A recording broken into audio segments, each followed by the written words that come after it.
सांगलीच्या विश्रामबाग येथून अपहरण करण्यात आलेल्या 1 वर्षाच्या चिमुकल्याला शोधण्यासाठी आणि बाळ चोरणाऱ्या टोळीचा पर्दाफाश करण्यात आलेला आहे। सांगली पोलिसांना आता हे यश आलं असून अपहरणाच्या नाट्यामध्ये तिघांचा समावेश असून यापैकी आता एकाला अटक करण्यात आली आहे।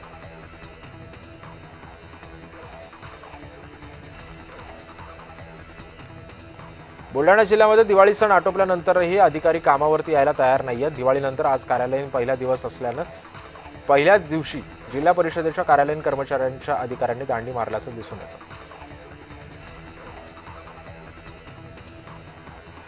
महाराष्ट्र शासनाच्या आदिवासी आश्रम शाळेमध्ये रोजंदारीवरती आलेल्या कामगारांचं खासगीकरण करत असल्याच्या कारणानं आदिवासी बांधवांनी मोर्चा काढलाय। 14 ऑक्टोबरपासून निघालेले आंदोलक 27 ऑक्टोबर रोजी राजभवनावरती धडकणार।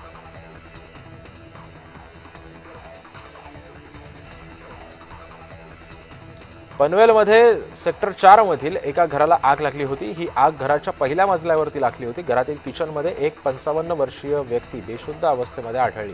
त्याला दवाखान्यामध्ये दाखल करण्यात आला असता त्याचा मृत्यू झाला असल्याचं समोर आलं।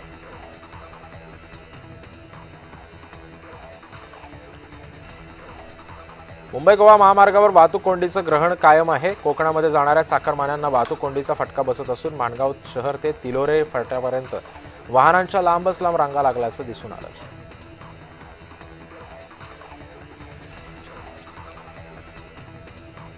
शनिवार वाड्यावर किन्नरांनी आंदोलन केलं होतं। मुस्लिम महिलांच्या नमाजानंतर शनिवार वाड्याचं शुद्धीकरण करण्यासाठी किन्नरांनी गोमूत्र आणि गंगाजल टाकून यावेळी निषेध व्यक्त करण्यात आला।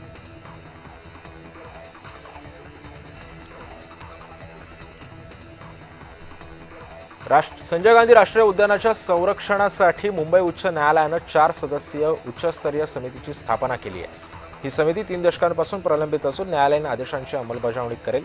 या समितीचे अध्यक्ष अलाहाबाद उच्च न्यायालयाचे माजी मुख्य न्यायमूर्ती DB भोसले हे आहेत। कर्जत खोपोली लोकल मार्गावर 1 नोव्हेंबरपर्यंत बदल करण्यात आले। तांत्रिक कामासाठी 1 नोव्हेंबरपर्यंत विशेष ब्लॉक असणार असून टप्प्याटप्प्याने लोकल सेवा ही आता बंद राहणार आहे। पश्चिम रेल्वेचा तिकीट तपासणीतील नवा विक्रम आता समोर आलाय। एकाच दिवसामध्ये तब्बल 1,39 कोटींची दंड वसुली करण्यात आली असून आता 18 ऑक्टोबरला 17.383 विना तिकीट प्रवाशांवरती आता कारवाई करण्यात आलेली आहे। रेल्वेच्या इतिहासातली 1 दिवसातली सर्वाधिक दंड वसुली असल्याची माहिती मिळते। पुण्यातील मेघवाडी परिसरातील सरस्वती बाग शाळेसमोर आता कचऱ्याचा ढिगारा साचलेला आहे। त्यामुळे आता डेंग्यू, मलेरिया, टायफॉइड सारख्या आजारांचा धोका निर्माण झालाय। त्यामुळे आता विद्यार्थ्यांचं आरोग्य धोक्यात आल्याची माहिती आहे।